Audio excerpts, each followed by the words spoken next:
Assalamualaikum warahmatullahi wabarakatuh. Selamat sore Pak Jun, bagaimana kabar? Alhamdulillah, baik. Waalaikumsalam warahmatullahi wabarakatuh. Oh iya, baik Pak.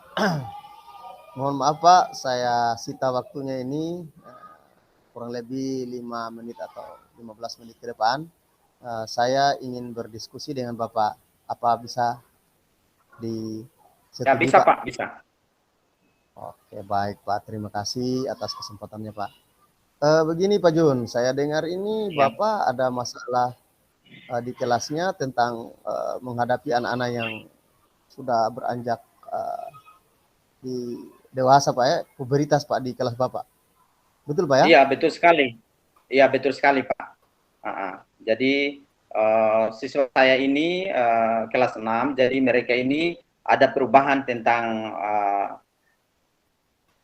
dari mereka, mungkin karena pengaruh menghadapi masalah pubertas seperti itu. Oh begitu Pak. Ya.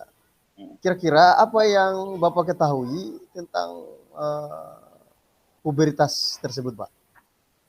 Seperti apa Ya, Pak? yang saya ketahui yaitu di mana anak-anak itu sudah mulai ada perubahan baik itu fisik maupun psikis, di mana fisiknya dari suaranya sudah mulai berubah, kemudian uh, badannya, bentuk badannya yang tadinya biasa-biasa, kemudian sudah ada perubahan sedikit, kemudian anak-anak itu mulai kelakuannya akan berubah dari Oh, biasanya, seperti itu Pak. oh begitu Pak ya. Terus Pak, yang membuat Bapak itu khawatir tentang puberitas ini terhadap anak-anak ini seperti apa Pak? Bagaimana Pak? Yang membuat saya khawatir yaitu di mana anak-anak ini sangat mempengaruhinya, di mana belajarnya, gairah semangat belajarnya menurun. Mereka itu sudah kebanyakan lihat HP untuk berbalas WA dari teman-teman, sehingga itulah Iya. yang membuat khawatir saya. Saya maunya anak-anak itu walaupun dalam keadaan puber, tapi untuk belajarnya mereka tetap semangat belajarnya tidak berubah. Seperti itu, Pak. Begitu ya. Terus apakah sudah dilakukan Pak? Kira-kira apa yang Bapak lakukan untuk membantu anak-anak ini dalam menghadapi pubertas ini Pak? Ya, selama ini yang saya lakukan yaitu memberikan pemahaman terhadap mereka bahwa gejala perubahan dari remaja ke dewasa itu seperti itu yang akan terjadi. Tetapi kita pun juga tidak boleh larut dalam hal itu. Jangan karena puber sehingga waktunya habis untuk berhubungan sesama teman termasuk lawan jenis, menurunkan gairah mereka belajar seperti itu. Oh iya, dari masalah itu yang Bapak lakukan, kira-kira apa yang dianggap penting? Maksudnya nilai-nilai apa yang ingin Bapak ajarkan kepada anak-anak ini? Ya, begitu Ya, Pak. selama ini yang saya ajarkan yaitu memberikan pemahaman kepada mereka bahwa pentingnya kita itu saling menghormati, saling menghargai satu sama lain. Laki-laki tidak boleh mengganggu perempuan, begitu pula perempuan tidak boleh mengganggu laki-laki, supaya saling memahami antara yang satu dan yang lain, seperti itu. Oh iya Pak. Baik sekali. Terus dengan ajaran yang trik-trik yang Bapak anggap penting tadi, kira-kira apa, bagaimana bisa menjadi contoh untuk menghadapi Ya. pubertas di anak-anak ini, Pak? Uh, saya selalu memberikan contoh yang baik bagaimana kita berkomunikasi dengan teman antara yang satu dengan yang lain, tidak boleh saling mengganggu, ya memberikan mereka contoh-contoh bahwa tidak boleh laki-laki dan perempuan itu saling mengganggu gara-gara pendekatan-pendekatan, karena biasanya anak-anak itu mereka untuk mau mendekati temannya itu dengan cara saling mengganggu. Jadi saya memberikan contoh pemahaman supaya mereka itu saling menjaga jarak antara yang satu yang lain. Seperti itu. Oh iya, iya, baik, baik. memang ini anak-anak sudah agak-agak dewasa ya Iya, di kalangan ini ya. iya, sudah begitu. Terus ya, apa motivasi Bapak dalam membantu anak-anak ini untuk menghadapi pubertas ini supaya bisa dihadapi dengan baik, Pak? Ya. Saya selalu memberikan mereka pandangan-pandangan ke depan, bagaimana cara bergaul ketika masa pubertas itu. Salah satu contoh, jangan kita terlalu paksakan dewasa kita, ya. Karena biasanya ketika masa-masa seperti itu anak kan banyak mulai mengenal rokok, jangan sampai juga mengenal minuman keras seperti itu. Jadi saya selalu berikan pandangan-pandangan motivasi ke depan supaya walaupun masa puber tetapi semangat belajar jangan menurun seperti itu. Iya, iya. Wih, luar biasa sekali, Pak. Ya, terus Pak, kira-kira bagaimana Bapak merespon perubahan fisik yang terjadi di anak-anak ini? Utamanya ini emosional anak-anak ini Ya. tentang pubertas seperti apa? Kira-kira Bapak respon Bapak seperti apa, Pak? Ya. Selama ini saya berikan respon bahwa perkembangan fisik itu sudah seperti itu, semua manusia akan dialami. Ya, jadi olehnya itu adapun perubahan-perubahan itu jangan terbawa ke hal-hal yang negatif. Semuanya kita harus ke arah-arah yang positif seperti itu. Oh ya, baik baik. Terus Pak, bagaimana Bapak merespon kira-kira pertanyaan atau kekhawatiran kelas? Saya ulang Pak ya, bagaimana Ya. Bapak merespon kalau pertanyaan kekhawatiran Bapak terhadap kelas terhadap anak di kelas Bapak? Ya, respon saya yaitu memberikan pemahaman kepada mereka bahwa ketika masa puber itu ada perubahan-perubahan fisik yang ada dalam tubuh kita.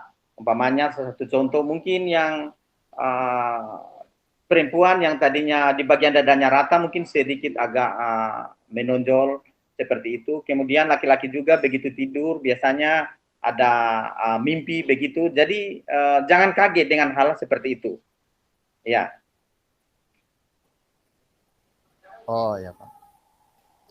Terus Pak, bagaimana Bapak berkomunikasi dengan anak-anak mengenai hal-hal yang sensitif tentang pubertas Pak? Ya. Saya selalu memberikan gambaran kepada mereka bahwa masa puber itu kita harus saling menghargai, saling menghormati, saling menjaga jarak. Karena apabila laki-laki terlalu mendekati perempuan, bisa nanti akan berjalan ke hal yang negatif.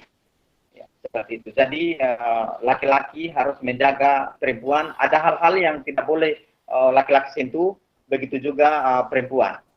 Seperti itu. Oh, ya. Baik baik Pak. Jadi Pak, kalau memang istilahnya luar biasa ini Pak, kira-kira selanjutnya strategi yang Bapak terapkan untuk membantu anak-anak dalam menghadapi pubertas ini Pak seperti apa strateginya Pak? Strategi saya untuk menghadapi membantu anak-anak seperti itu ya saya selalu komunikasi yang baik, pendekatan mereka yang baik tentang hal-hal seperti itu. Jadi anak-anak harus dia pahami bahwa ada perubahan di dalam tubuhnya itu, bagaimana cara kita menanganinya. Umpamanya laki-laki harus menghormati perempuan seperti itu, menjaga kebersihan. Oh, ya. Terus Pak, kalau misalnya strategi yang Bapak terapkan itu tidak berhasil, kira-kira apa apa yang Bapak lakukan? Kalau strategi saya tidak berhasil, yang saya lakukan yaitu akan mencoba melakukan hal-hal yang lain, umpamanya anak-anak itu dengan pendekatan khusus, karena biasanya ketika masa puber itu banyak masalah-masalah, cuma anak-anak kadang dia serba tertutup, tidak mau curhat sama temannya. Jadi kita guru, kita harus bagaimana menerima mereka untuk sebagai teman, untuk bisa berkomunikasi, menceritakan hal-hal apa yang dialami dalam dirinya, seperti itu. Luar biasa Bapak ini. Ya, baik Bapak, dari pertanyaan-pertanyaan tadi saya ingin menggali terus ini, kira-kira bagaimana Bapak menegakkan batas-batas bagi anak-anak ini agar perilaku sosial selama pubertas ini Pak, kira-kira bagaimana Pak? Ya, saya selalu memberikan pemahaman kepada mereka bahwa ketika masa puber itu ada hal-hal batas-batas yang tidak boleh kita lakukan. Salah satu contoh, laki-laki kalau sudah puber lagi sama-sama perempuan, walaupun itu adik kakak, seperti itu. Kemudian yang kedua, Ya. ketika juga berteman antara laki-laki perempuan harus saling menghormati. Jangan ada sembarang yang menyentuh bagian tubuh masing-masing. Karena efeknya ketika kita masa puber itu sudah ada namanya ketertarikan antara yang satu dan yang lain. Sehingga tidak menimbulkan efek yang negatif. Seperti itu. Ya, luar biasa. Terus Pak, bagaimana Bapak memastikan bahwa anak-anak ini, anak-anak di kelas Bapak khususnya, sudah memperoleh informasi yang benar tentang puber ini Pak, puberitas ini? Ya. Saya itu memberikan pemahaman mereka masalah pubertas itu secara terbuka dan tidak ada yang ditutup-tutupi. Kenapa seperti itu? Kalau Anda ditutup-tutupi, maka anak-anak itu bisa akan melakukan hal-hal yang ke arah negatif. Umpamanya salah satu contoh ketika anak-anak umpamanya masa puber ada perubahan pada perempuan, umpamanya tiba-tiba datang bulan. Jangan kaget. Ya, karena itu adalah merupakan bagian daripada masa puber yang telah ada dalam tubuh kita. Begitu pula dengan laki-laki. Saya selalu sampaikan bahwa ketika kita memasuki masa puber, apabila kita tidur, umpamanya tiba-tiba mimpi, jangan kaget bahwa kenapa saya ini kencing di tempat tidur. Itulah namanya bagian daripada tanda-tanda memasuki masa puber, seperti itu. Oh ya, baik Pak, luar biasa Pak. Bagaimana Pak kira-kira cara Bapak untuk mempertahankan posisi Bapak sebagai guru, sebagai orang tua, pengganti orang tua di rumah, sebagai orang tua di sekolah, kemudian juga mungkin sebagai pembimbing, untuk mendukung selama pubertas ini di anak-anak Pak? Ya, saya selalu merangkul mereka dalam hal ini adalah mendekati mereka. Mereka tidak boleh menganggap saya sebagai orang lain, tapi menganggap saya sebagai orang tua. Sehingga ketika mereka ada masalah tentang psikisnya ataupun yang lainnya, jadi mereka itu harus curhat, ibaratnya memberikan keterbukaan terhadap saya sebagai gurunya. Jadi itu saya akan memberikan solusi-solusi kira-kira hal yang ini seperti ini ya, hanya harus seperti ini ya. Sekian. Luar biasa Pak. Jadi memang Pak, kita di SD Pak, di kelas 6 ya Pak? Ya, kelas 6. Halo? Ya. Ya. Kira-kira pengalaman-pengalaman Bapak ini sudah beberapa kali Pak ini dilakukan di kelas Bapak?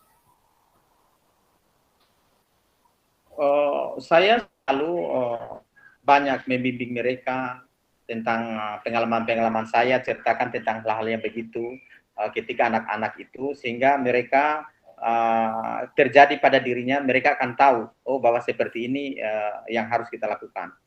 Itu. Iya, iya, iya. Baik Pak, mungkin untuk diskusi kita hari ini sudah sangat luar biasa. Saya senang sekali Pak mendapatkan informasi dari Bapak, dan ini mudah-mudahan menjadi pembelajaran bagi kita semua, khususnya saya dengan Bapak. Terus Pak, ini mungkin kegiatan ini tidak hanya sampai di sini, mungkin bisa berlanjut di topik yang lain Pak, kalau umpamanya Bapak berkesempatan. Jadi saya mengucapkan terima kasih Pak atas diskusi kita sore ini. Saya kira sama-sama. Sampai di sini Pak. Terima kasih. Assalamualaikum warahmatullahi wabarakatuh. Waalaikumsalam warahmatullahi wabarakatuh. Refleksinya? Oh iya Pak. Saya bisa minta waktu sedikit Pak untuk refleksi ya? Iya, boleh. Ya.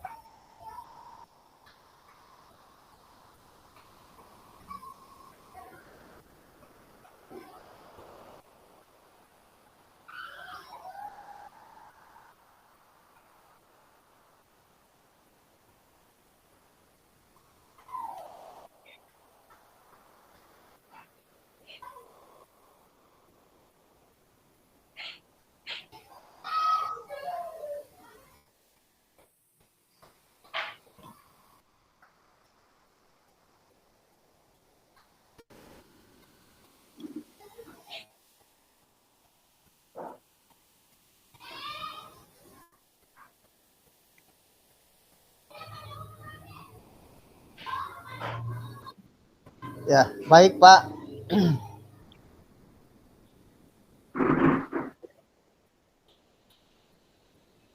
Saya sedikit menyampaikan refleksi tentang hasil diskusi kita hari ini. Yang pertama, apa yang sudah menjadi apa yang sudah berjalan dengan baik selama percakapan. Mungkin yang berjalan baik yaitu selama percakapan ini bagaimana coach dengan coach itu saling berinteraksi dan berkomunikasi dengan baik. Kemudian apa yang masih perlu diperbaiki, memang kami juga selaku manusia dan tidak luput dari kekurangan. Tentu mungkin masih terkait dengan narasi-narasi pertanyaan yang belum menggali lebih jauh lagi tentang tujuan permasalahan. Kemudian apa yang Bapak Ibu lakukan untuk tetap fokus atau kehadiran penuh sebagai sebelum dan saat melakukan coaching. Tentu kami sudah berusaha untuk melakukan topik kegiatan yang fokus, namun lagi-lagi mungkin ini terjadi secara daring, akhirnya itu juga tergantung dari jaringan. Kadang kamera muncul itu Pak. Kemudian apa yang akan Bapak Ibu lakukan untuk memperbaiki atau meningkatkan? Ya, tentu untuk memperbaiki hal-hal yang masih kurang, masih perlu mungkin belajar, menimba ilmu lagi, terus mempelajari lagi tentang bagaimana solusi-solusi tentang coach ini, pemahaman-pemahaman tentang coach, keterampilan tentang coach. Jadi itu mungkin yang harus kami perbaiki. Kemudian kalau bisa memang dilakukan secara tatap muka secara langsung. Baik Pak, itu refleksi saya. Kemudian sekarang saya ingin memberikan umpan balik terhadap Bapak. Bisa dijawab Pak ya? Ya, boleh. Ya, jadi halo. Ya. Keresahan saya. Ini Pak, pertanyaan saya. Sabar dulu Pak. Oh ya.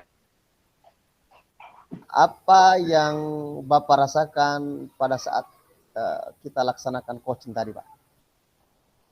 Ya, perasaan saya merasa senang lalu terbuka karena percakapan kita ini penuh kehangatan dan begitu baik sana sehingga luar biasa. Memang ini adalah salah satu percakapan yang sangat menyenangkan sekali. Ya, mungkin itu dari saya. Terima kasih. Ya, sama-sama.